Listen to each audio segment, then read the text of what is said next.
roomies, and we're back. We're back with In the House podcast, and of course, if you tuned into our previous episode, y'all remember my boy Ash. He came through, dropped some knowledge on us, and he brought his boy Max, who's an archaeologist. So he's doing amazing things and amazing work. Max, I'm actually gonna let you introduce yourself because I don't have all your background. So Okay, thank you very much, Ariel and Drew, my best buddy. It's a real pleasure to be invited to talk with you guys. Um, well, where to begin? I guess my life changed a lot when I went to Thailand about 15 years ago, studied a permaculture school, learned about natural building, planting food, living in community. It kind of put me on the path of looking for ways to live in freedom and harmony and happiness. And that led me to Colombia as well, where the plant medicine was calling me. Whether I knew it or not, it was part of my destiny. Um, and I've been living in Colombia for just over 10 years, 10 and a half years now. Been building a retreat center in the Sierra Nevada, which is the coastal mountains north of the country and the Caribbean coast, steepest coastal mountain range in the world. So we've been doing retreats and ceremonies and educational workshops for the last 2 years. And I'm currently living in Guatemala on a pilgrimage to learn more about the Mayan astrology and the Mayan culture because Drew and I have a really beautiful startup which is flowering now, and Mayan astrology is a big part of what we want to integrate in our work. I got you on that.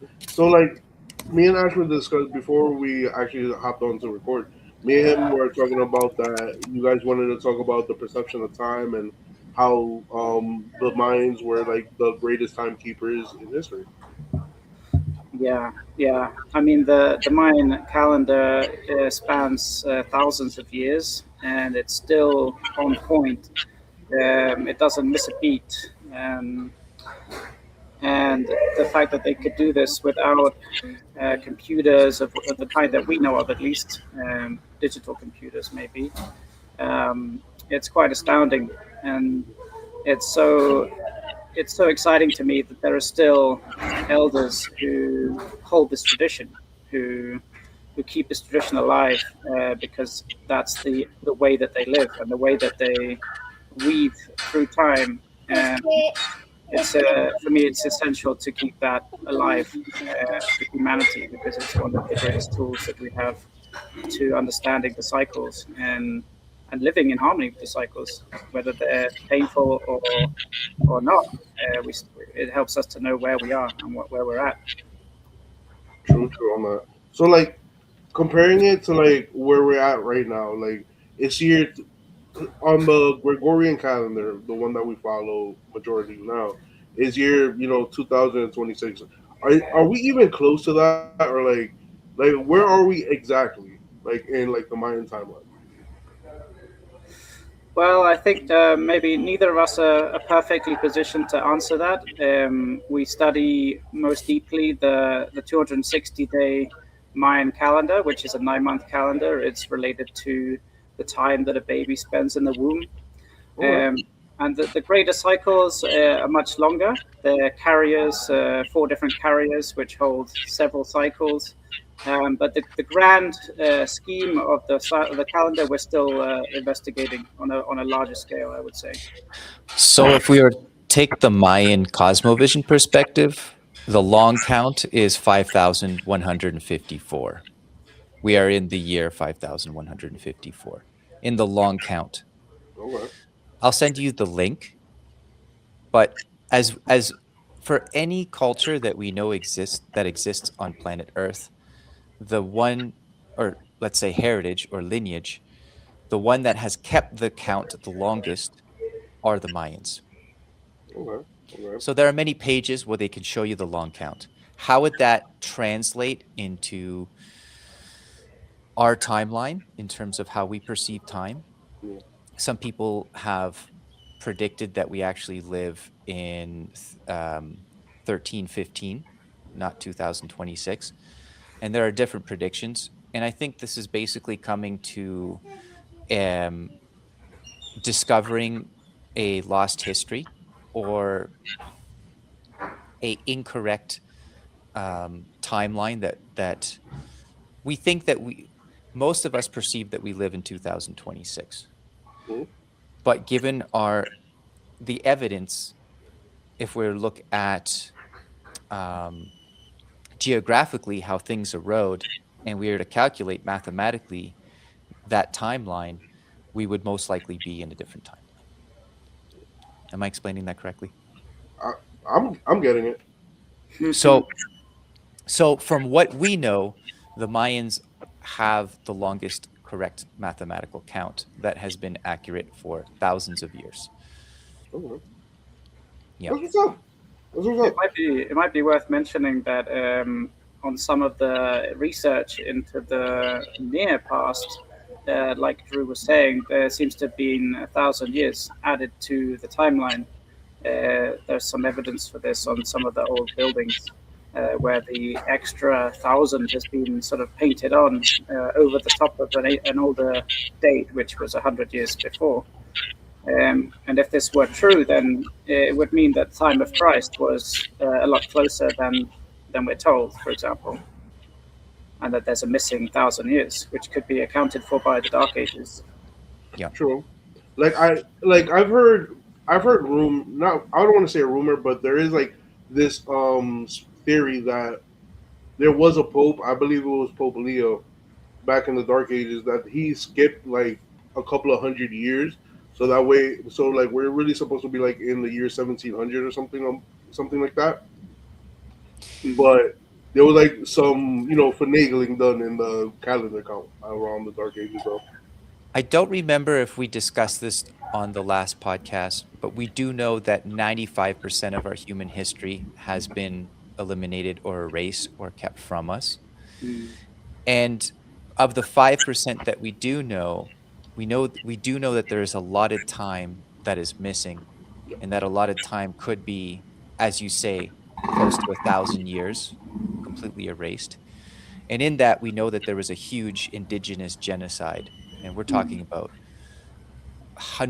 close to hundreds of millions of humans erased off of the face of the planet without any documentation. So yeah, there is definitely some curiosity to be to be yes. No, I get that.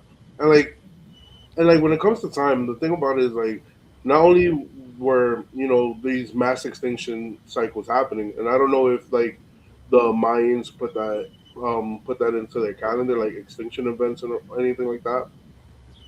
So Right. the the Mayan cosmovision Hmm. includes a multitude of calendars. Okay. Think of every planet has its own calendar. Yeah. And if we put all of those timelines together, we get this clock, this celestial clock, right? So, in the perspective of the cosmovision, they can actually perceive a multitude of dimensions simultaneously. They can live in a multitude of worlds simultaneously. If you've been in ancestral ceremonies and you've taken visionary or psychedelic medicine, you'll notice that the taitas or the shamans will be serving the medicine, taking the medicine. They can perceive their own reality while simultaneously understanding everybody's individual process and then collectively at the same time, which means they are shape shifting or they are in a multitude of dimensions simultaneously. So Okay. think of the clocks, all of these different calendars as a celestial clock. So Okay. our perception of reality is based on that Gregorian calendar, which is the agricultural cycle, which is basically the sun cycle, which is why most modern religions are monotheistic and worship one God, which is the sun. Okay, I got you. Yeah. They Okay. might not be aware of that, but Mm. the derivative of that monotheistic origin is sun worship. Yeah, all the symbolism of the Catholic Church, if you look carefully, it's all about worshipping the sun. It's a sun cult. And it also has the visible sun and the black sun, which is, there's a black pope, which no one's heard of, and he's kind of potentially more powerful than the white pope, the one that everybody sees in the limelight. And so these are essentially, yeah, sun cults, but pretending they're not, but in plain sight. I got you. And I never heard of the Black Pope or the Black Sun. Can you elaborate more on that? Well, the black sun is supposed to be an invisible body that has an incredibly powerful effect on the visible bodies, especially the sun and the moon. It kind of holds them in a kind of contention with its power. Um, and they say that it's sort of like a bit like a subconscious emotional effect on people. It's not something you can see with your eyes, but it affects us in a deep emotional level. And that quite a lot of ancient cultures talk about the black sun.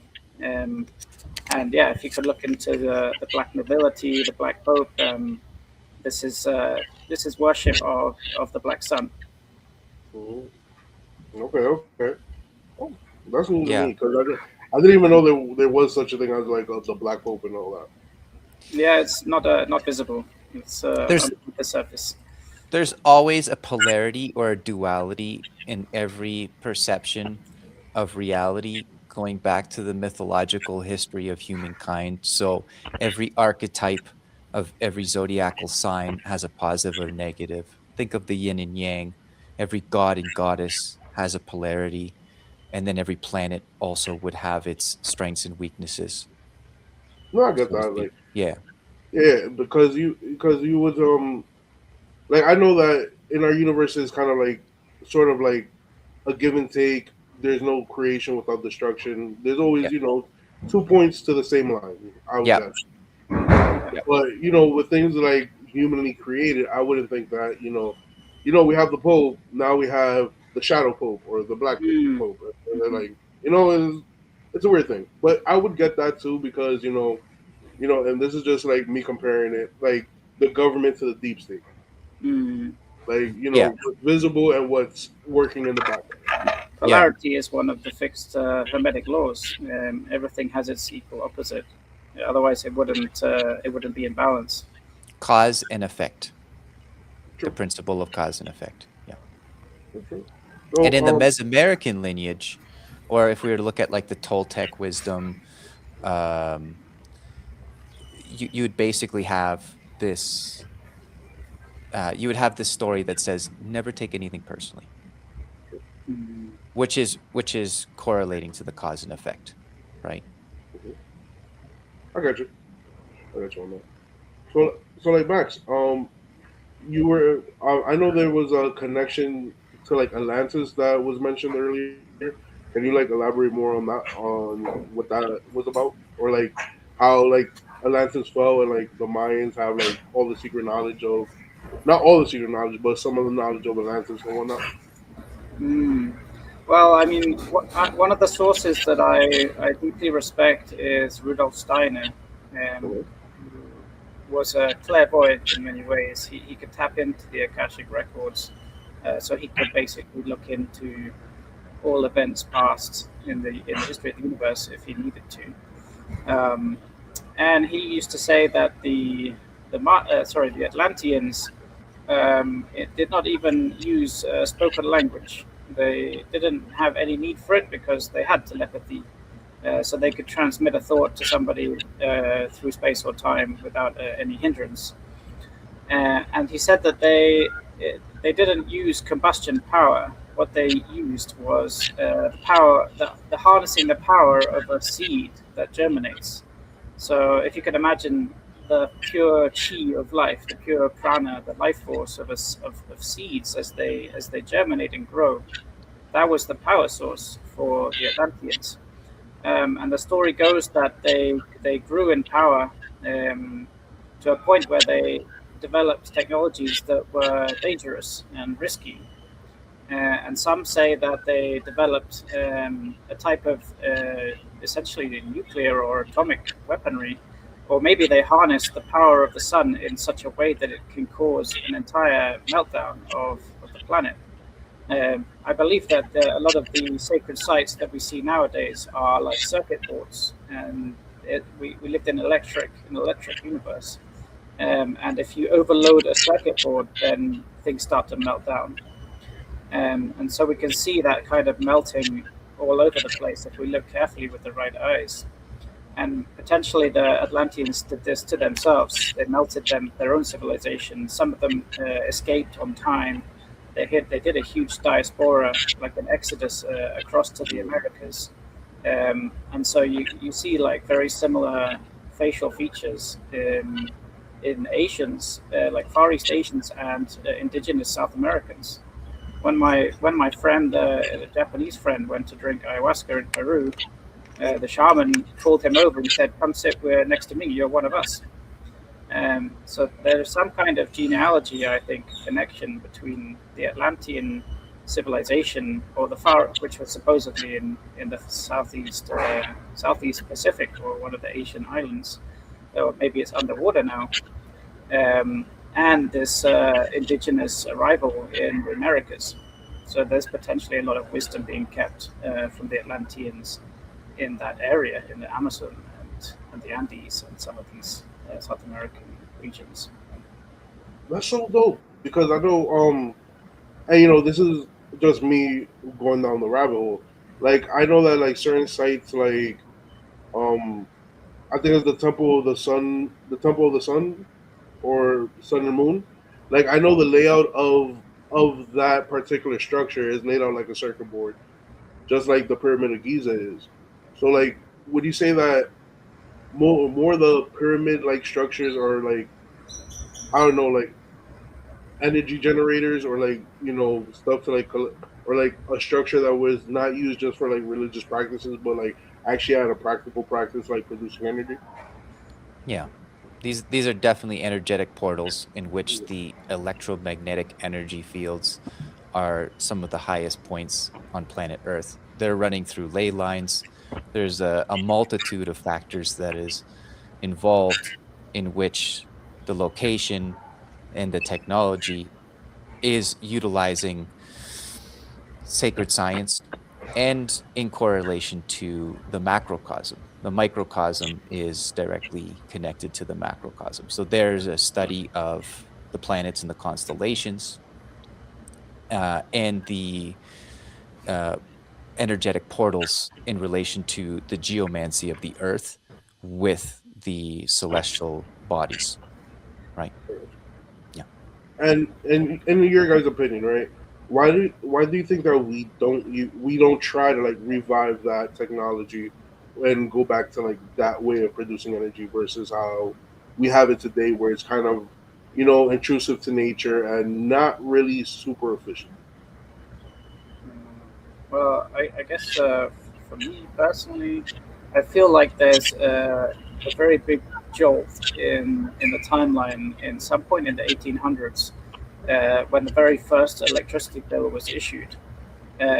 Before that, it seemed like these ancient cities, which also found all over the U.S. as well. I mean, if you look Yeah. at Chicago, for example, it's absolutely incredibly advanced, with a very bad explanation of how and who built that in such a time frame. So these old cities, I feel, were harnessing etheric energy from the atmosphere. I mean, it's proven scientifically, the higher you go, the more voltage you can harness. And if you have the right alchemical metals, which are usually mercury, gold, silver, copper, you can harness this energy and basically power your entire civilization for free. And it seems like there's a type of mindset which has arrived or taken over, which is about extraction and about essentially depriving humanity of our natural resources, which are for free, which come from the earth, and putting us under a system where we have to pay for our existence. It's the combustion energy, right? The lifeblood of the earth, the oil, which we don't have any need to be burning at all. Um, and it does lead to profit, and it leads to control. And so I think it's tied into the whole psychology of control, because free energy from the earth would liberate humanity, and we would advance spiritually and emotionally and socially in all the other ways if we had that once again. I Not I would like to add one thing. There is a story mythologically that exists in every language going back to the beginning of time that repeats the same message, and is essentially the point at which each civilization reaches its highest form of knowledge and thus transcends or destroys itself. An implosion or a extension.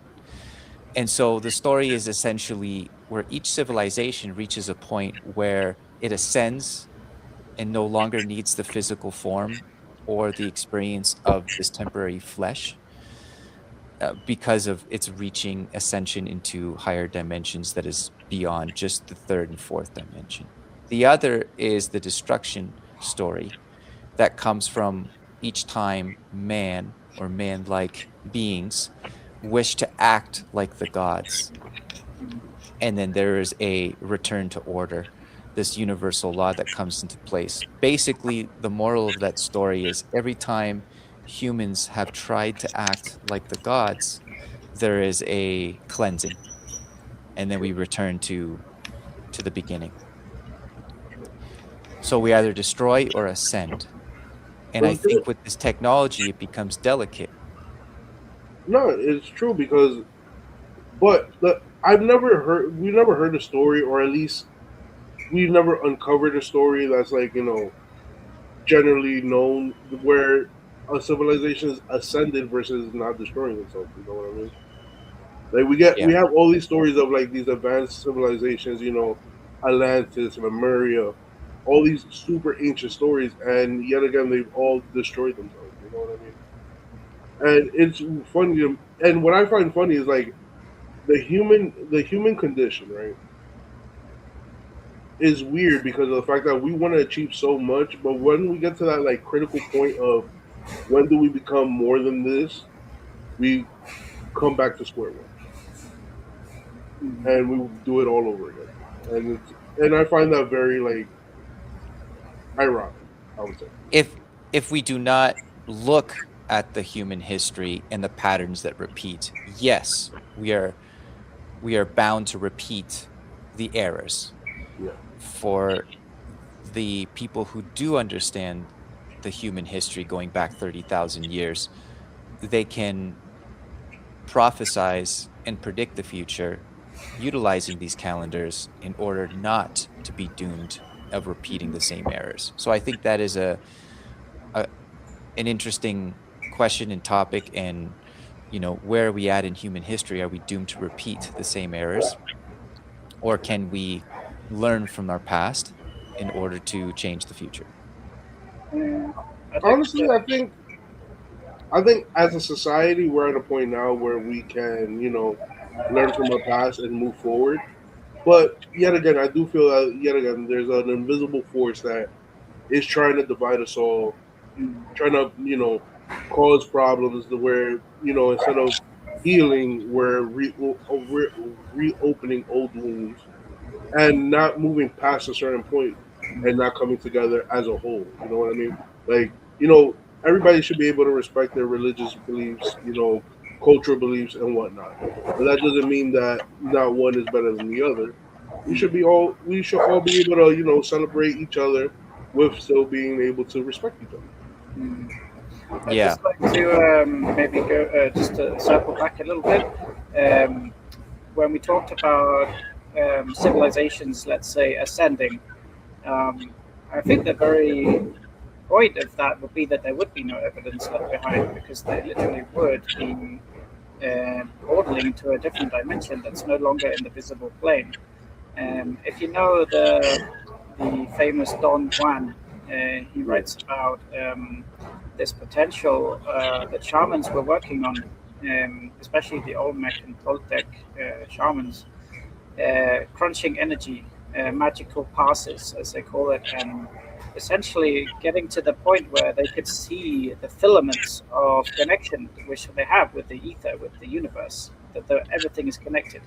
And we know that we're like a torus field, that there's a magnetic field and electromagnetic field. We're connecting with the threads of all of the universe at all time. Um, and if you can actually manipulate your own threads and see them, you can. They used to say we can tap into a tree and become the tree. We can tap into a river, become the river. You can literally connect to a different being, a different time. So in that sense, maybe the ascended ones wouldn't be around to tell us because they have left this plane, and they might have just left some traces behind of how it was done. But the mystery is for us to try and decode if we want to. No, I get you on that, and you have a great point because I didn't realize the fact that if a civilization does ascend, would there be any evidence left behind because that civilization is moving to a plane of a higher dimension where we have no perception of it. So would there even be evidence of that civilization, left behind? We do though. We have the pyramids, we have all the sacred sites, we have all that. I mean, just to reverse engineer that, one, it shows us that they were on a different plane intellectually, emotionally, or spiritually, and that we have not been able to replicate that. So our civilization is nowhere near the level of intelligence of prior. But second of all, if we can reverse engineer any of that, we will decode everything from sacred mathematics and numerology, the universal truth, right? The macrocosm that affects the microcosm, as above, so below. So they have left enough structures and evidence for us to see at least the transition of that ascension. Yeah, draw them out. I got you. And what would in your opinion, right? What would it take for like a global ascension to happen? Max. Well, they say that in order for a resonance shift to occur in consciousness, it doesn't require every single person, every single body, every single soul to have to do the work. Some people put it very precisely. I think it was Greg Braden who quoted the square root of 1% of the population. So I believe 1,000,000 people would be 100. So 100 people times 100 is 10,000, and then that's squared. So yeah, I think it could be a very small number that can change the consciousness of the rest. And we see the power of group meditation. We see the power of thousands of people doing the same practice at the same time. This is very, very unstoppable force, which is exactly the kind of power that our control system wishes not to be awakened. And I think once it occurs, it's basically an unstoppable force because it's a bit like a one-way ticket, Once you start to see the world through different eyes and a different consciousness, you can't suddenly go back to the one you had before. You can't be like, okay, let's go. I want to go back home. Let's just put on Netflix and pretend like nothing happened. No, this and also the people who are living this example plant seeds in the others. So you might plant a seed, and one of the yogi philosophies that I really like is to go planting good seeds everywhere, not caring when or if they flower, because all you can be responsible for the seeds you plant. You can't be responsible for when they germinate. And I do believe that it's becoming an unstoppable realization that we're living in a type of illusion that is not our human story. It's an imposed story. It's his story. It's the story of the one who held the victory from before, but not the righteous storytellers. And we're looking more and more at the indigenous storytellers and people who've held the tradition for thousands of years, because us folk, we pretty much had our memory erased. We can't remember more than 150, 200 years ago. None of us know what our great grandparents were doing, where they lived, what they thought. Whereas these ancient traditions, they can tell you 5,000 years back what was going on. So a lot of us are now paying attention to that once again. from that, and like through that, right? What kind of knowledge you would, well, in both of your opinions, what kind of knowledge do you think that right now that right now as a society we need to like really learn and like buckle down on from like the ancients? You want to go through? Sure, sure. Do it, Ash. One of the concepts that I really like about the cosmovision from the Mayas is when you were born, everybody in that village knew who you were. They knew your identity, they knew your psychic powers, and they knew how you could serve in community. And so you were brought up with the fact that everybody knew how to support physically, emotionally, and spiritually, channel and harvest the best out of you. So I think we've just been far removed from that. As Max was saying, we are a species with amnesia. We're just re-remembering. So as we re-remember and we go back to our ancestral lineages, we start to harvest all of the beautiful qualities within our human um, um, within our human capacity, and then we can also take other elements. So they did do, they being the Mayans, surgery at birth, and the surgery was in three ways. There was a physical, there was a mental, and a spiritual surgery that allowed one, the cranial part of the brain to be enhanced through the psychic abilities of that particular person. So in the calendar, there are 20 Newales. These Newales are different from Carlos Castanao's version of the shape-shifting Newales. These are, think of them as archetypes. This is your identity, your purpose in this life. So if we truly understand who we are and how to serve our community, then we are in the highest alignment from birth. And Okay. other people that understand that also can connect. So if there's, let's say mm, you are a Tsikin and you have vision that far surpasses what most people can see, and not just visually, but in your dreams and in your ways of communicating, then your service we can utilize in a different way of me being Akpu, Hunakpu one, and I am basically the uh, I'm trying to translate Spanish to English, litersa. Um, uh, so we would all have a role to play, and we would all have a role to play utilizing our natural strengths.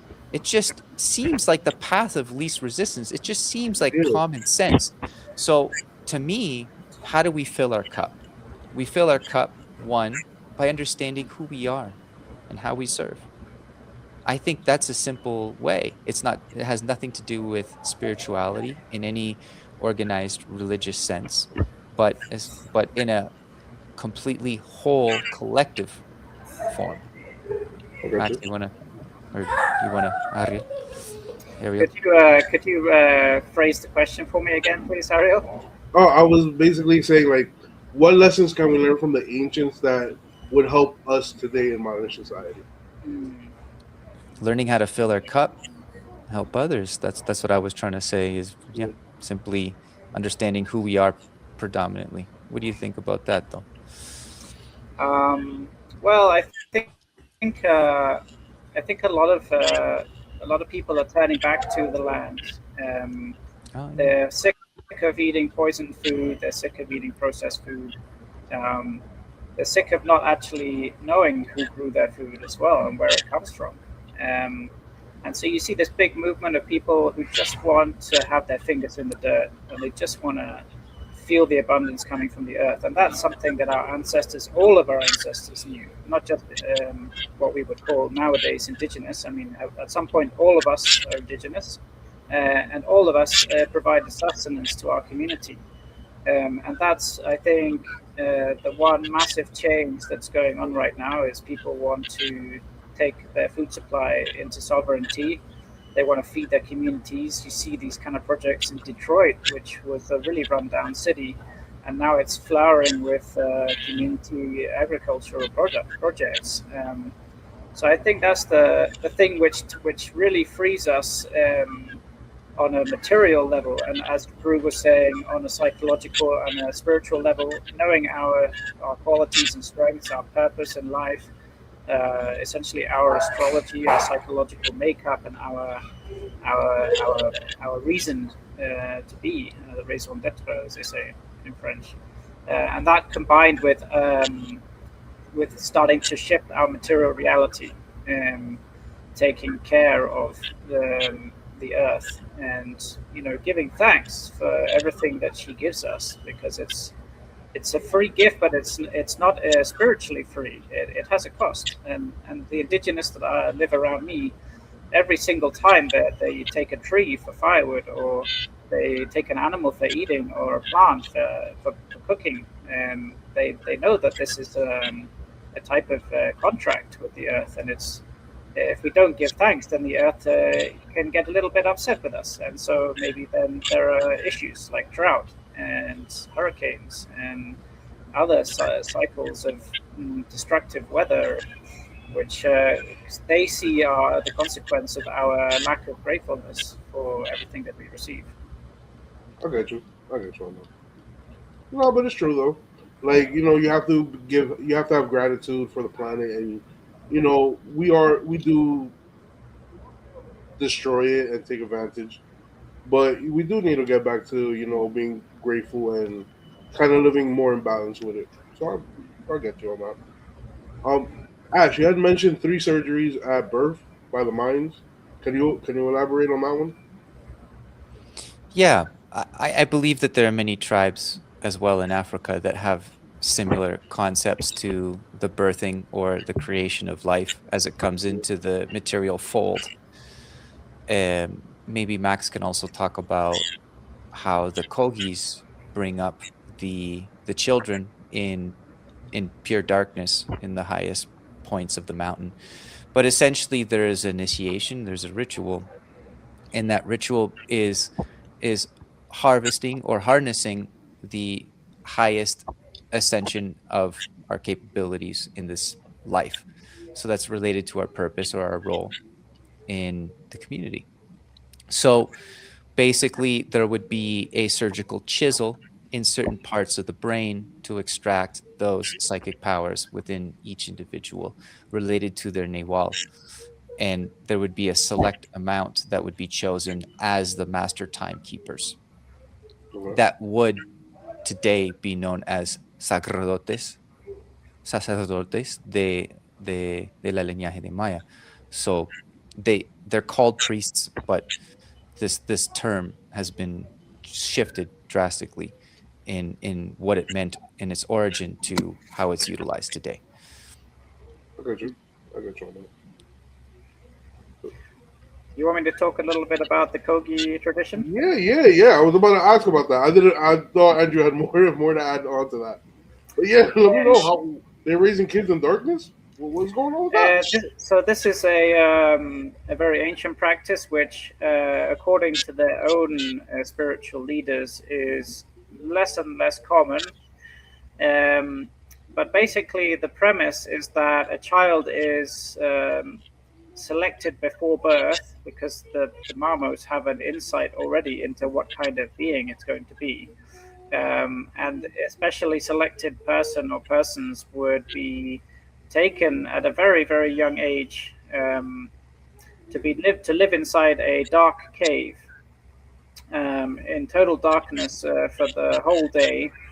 At a certain age, they're allowed to witness the moonlight, but they are not allowed to witness the sunlight, usually until 16 years old, sometimes 18.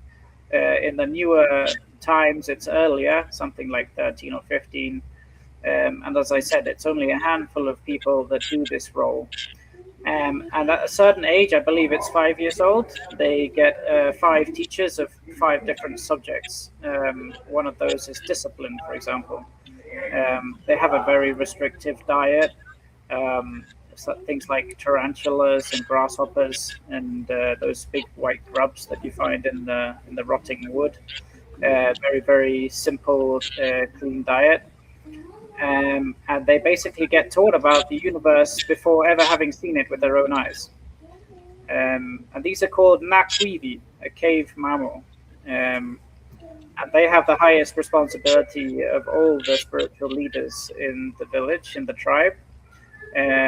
But they also suffer a lot because the visions which they are activating within themselves shows them just how painful the world is right now, just how much suffering there is, not just on a human level, but on a nature level, on an animal level, on a society level. Um, so they don't do it as often, which is I don't know what to make of it. Really, it's quite sad. It's also understandable. Um, but these guys, when they come out of the cave, I've actually met one. The guy was probably something like 70 years old, and he had this little smile like a little 20-year-old kid, super innocent and sweet and wise, and um, just felt like a kind of like a privilege to be in his presence. Um, and I got the privilege of asking him some questions that were interesting to me. Um, and yeah, very mysterious people. They sometimes take 5 minutes in silence before they even reply to you. Um, so yeah, this is an old tradition of the Kogi, the cave mammals. That's so dope. That's so dope. And what do you think is the purpose of teaching, of them, teaching about the universe before they actually see it? Like, what's the correlation there? Um, I believe uh, I believe the idea is that the eyes will have a different perception. So Mm, we have we have what many filters which allow us to process our life experience, like hearing and sight and sound and taste, and they are deprived of most of these filters, which essentially can distort reality. Like we have to distort reality in order to not explode from the overload of all the information. yeah. So in a way, they're fine-tuned. They're like fine-tuned receptors, which have a very direct connection with source, not obscured by what their eyes might tell them, or what their ears might hear. So it's about really purifying the being so much that they have a clearer connection with source.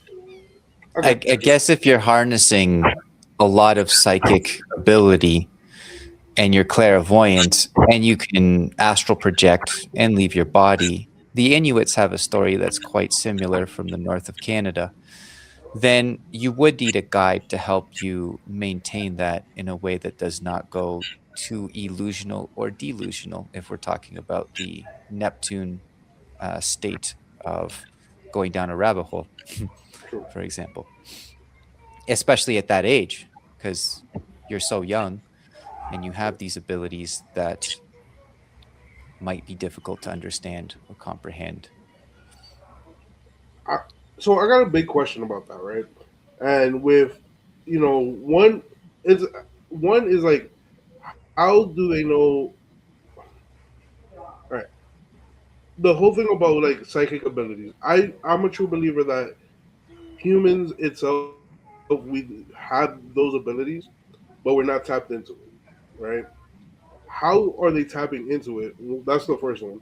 And then like, how are they defining like these archetypes of like, all right, this person is gonna be, for example, this person is gonna be a chef. They're gonna be able to make people happy with cooking, right?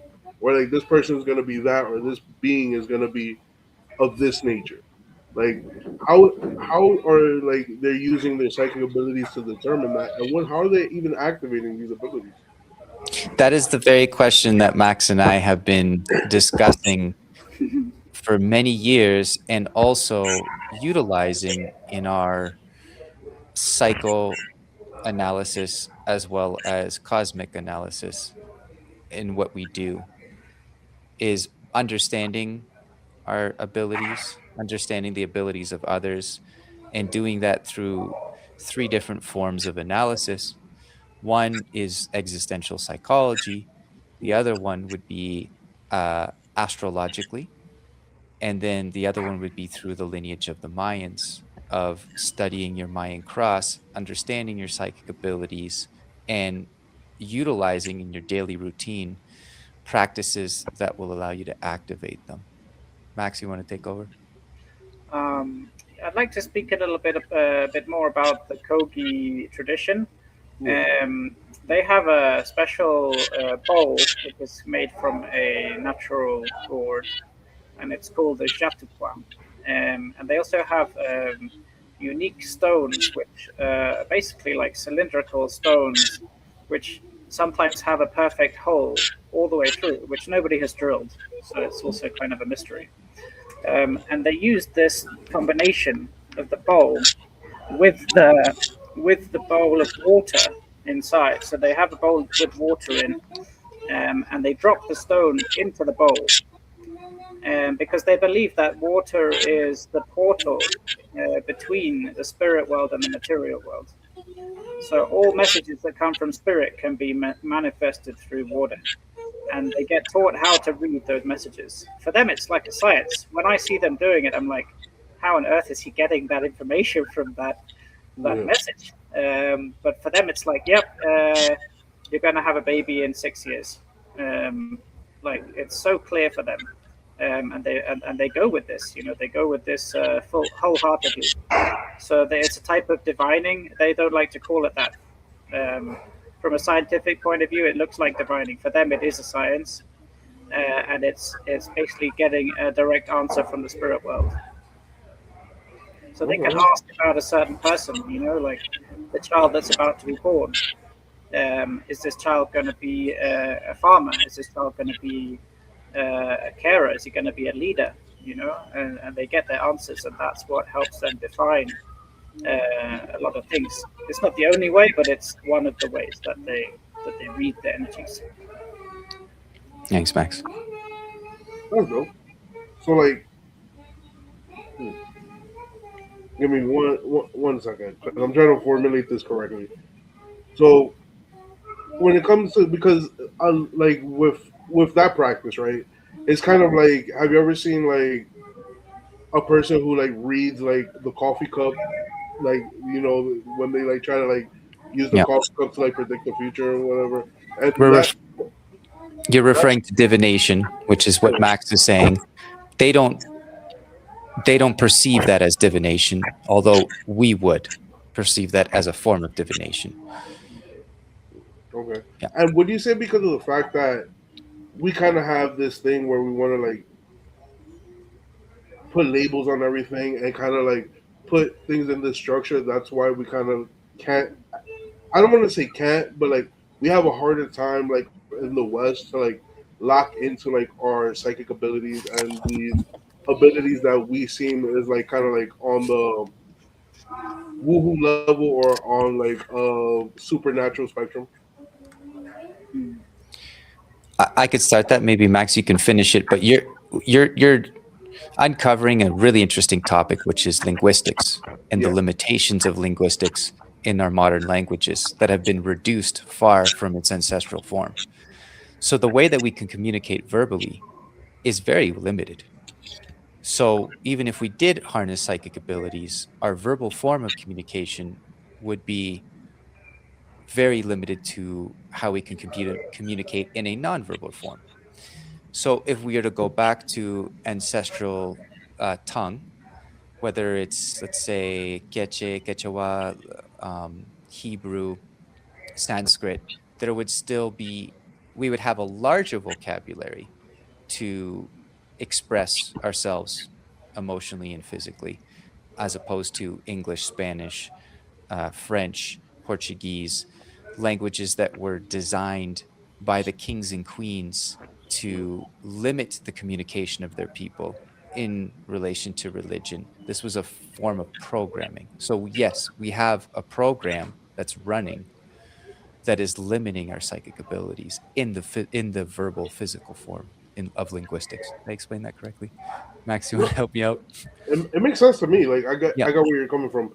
So because of the fact that our vocabulary and because of the fact that our vocabulary and the way we currently speak in the West has such a finite amount of finite vocabulary and its expression is whittled down, we kind It's of been like reduced. Yes. is reduced. We kind of like have that we have that kind of like that limiter that doesn't allow us to push beyond where we at right now. Exactly. Yeah, Let's say we were sitting in ceremony, yeah, right?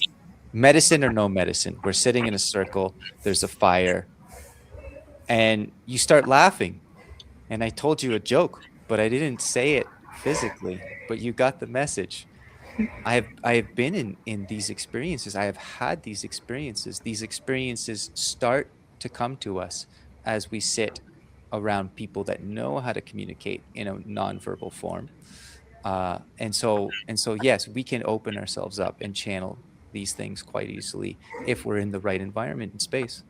yeah, and also with the right people too, because I've had instances where I've been able to like I don't want to say like speak telepathically, but at least like send my intention to like a family member or like a really close friend, and they'll get what I'm trying to.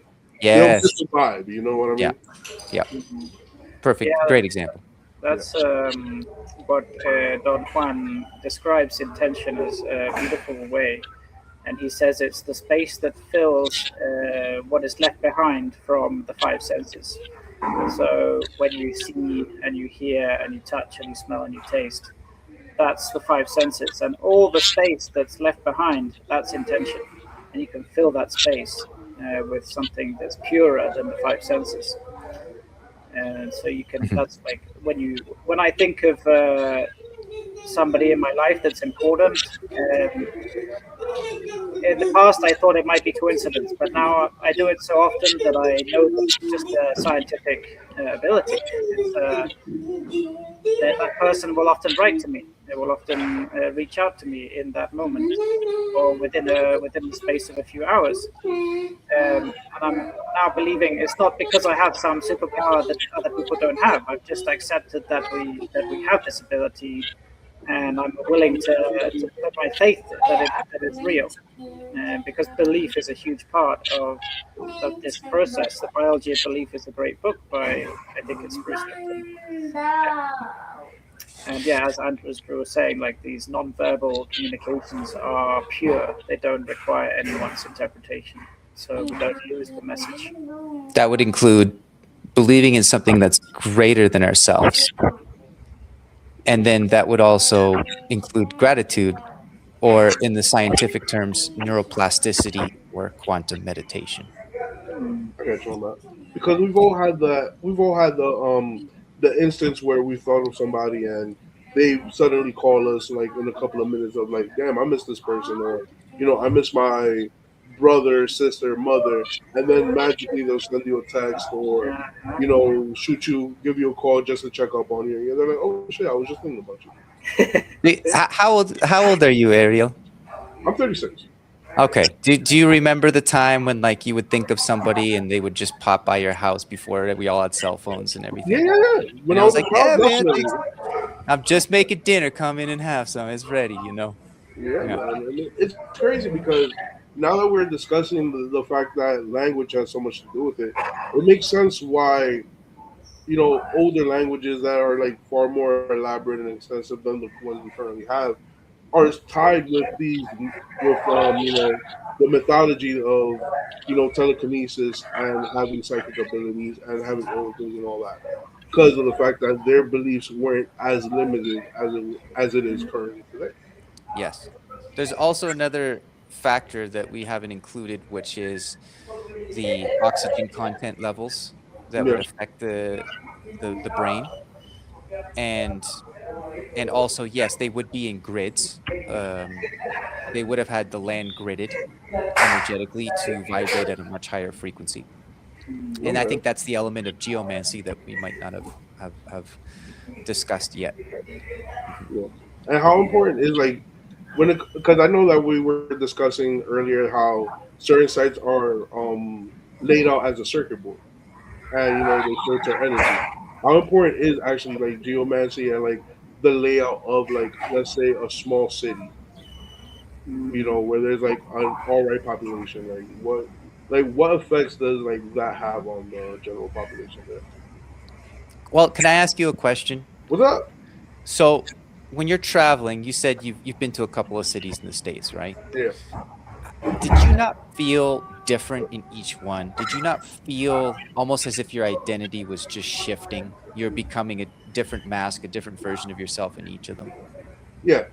I in would say relation that to, yeah, I would say that the relation to that would be like location and probably the layout of the land as well. yeah. Well, Max and I mapped that out in astrocartography or relocation astrology to actually measure and externally confirm what you internally already feel. So we're looking at these intersecting or these planetary lines vertically and horizontally that are crossing and how that would affect you as an individually, which is quite personal to your story and would be different than ley lines or spirit lines that everyone would feel. Am I explaining the difference correctly? I'm So Mm. we getting have it. we have we have two lines that are crossing the earth for us. One are those energetic electromagnetic points that anyone can feel and just get downloads, these sacred sites.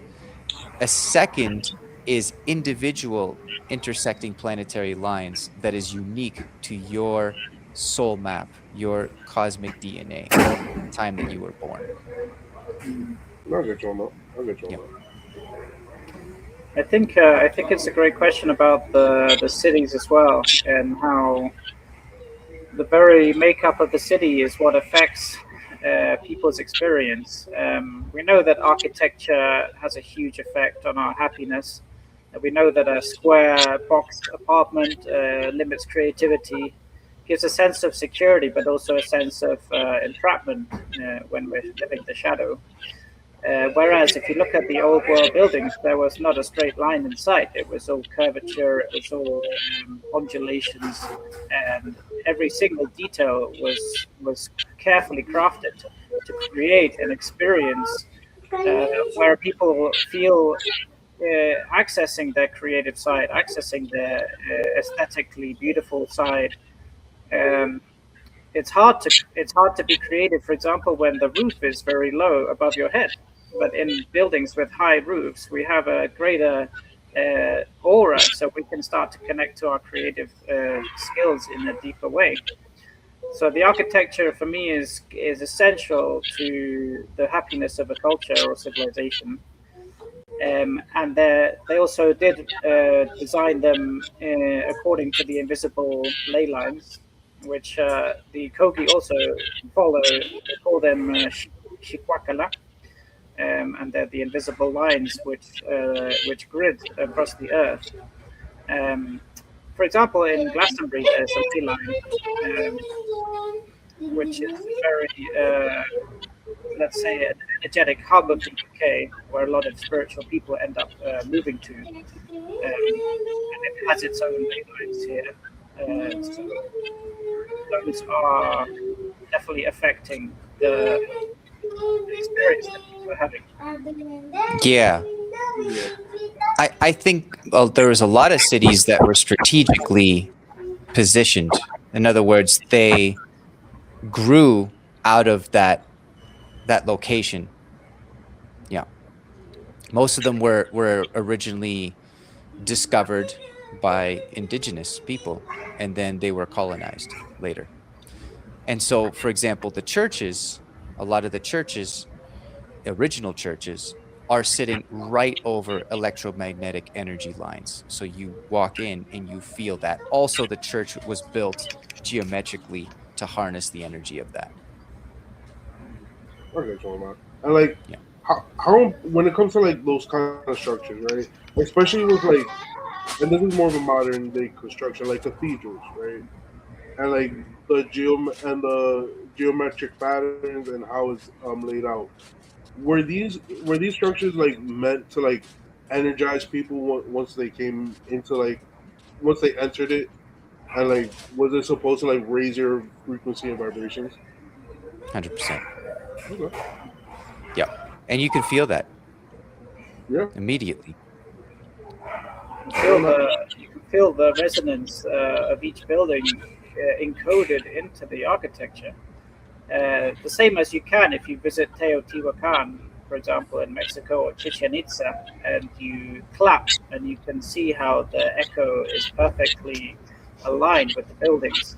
The same with cathedrals, and they say that each cathedral in a certain region, let's say in Philadelphia or Chicago, would be designed to harness a different frequency that heals a different part of the body. Yeah. And it's funny because the instrument that people play in a cathedral, what's it called? The organ. The organ. And the organ creates frequencies that harmonize with certain parts of the body. And yeah, so the cathedrals are, for me, they're nothing to do with religion. They're nothing to do with worshipping of a fictional or non-fictional being. They're nothing to do with authority.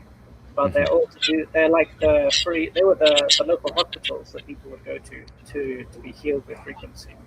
Just a side note, what Max is saying, there's a festival in Montreal, Canada, that is an organ festival played on the original organs in those churches, and all the pipes are either copper pipes that are geometrically shaped with the numerical value of each frequency, and these would probably be structured in 432 or 528, nothing in 440.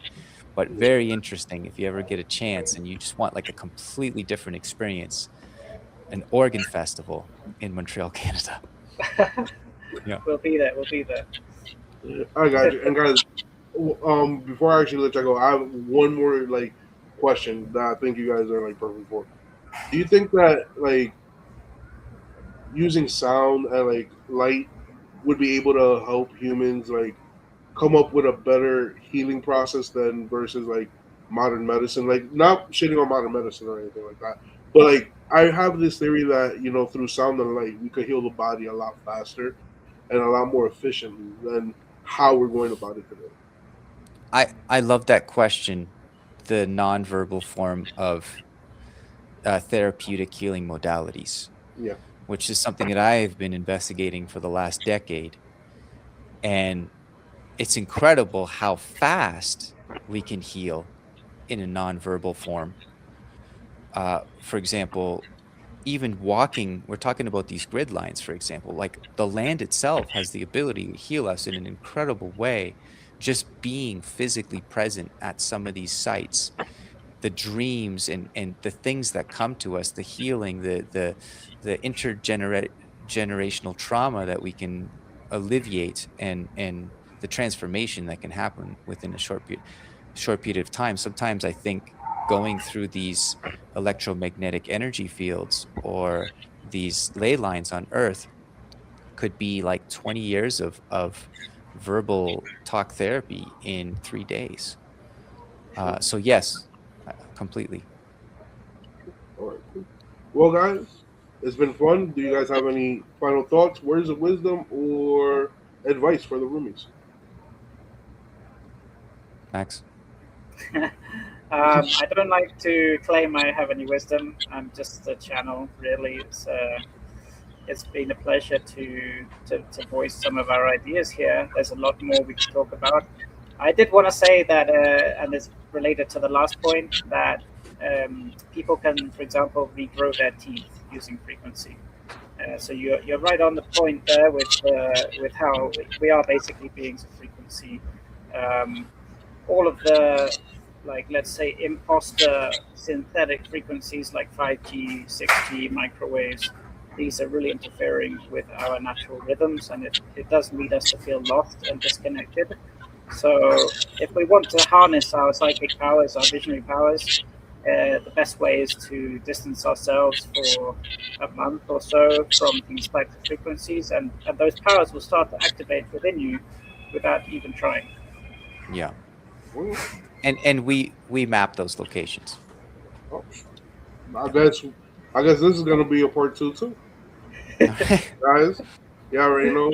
Roomies, it's been fun.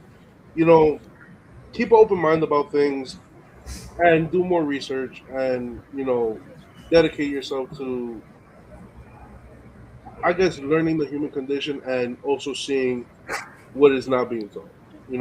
Think for yourselves. Have an open mind. With that, peace out.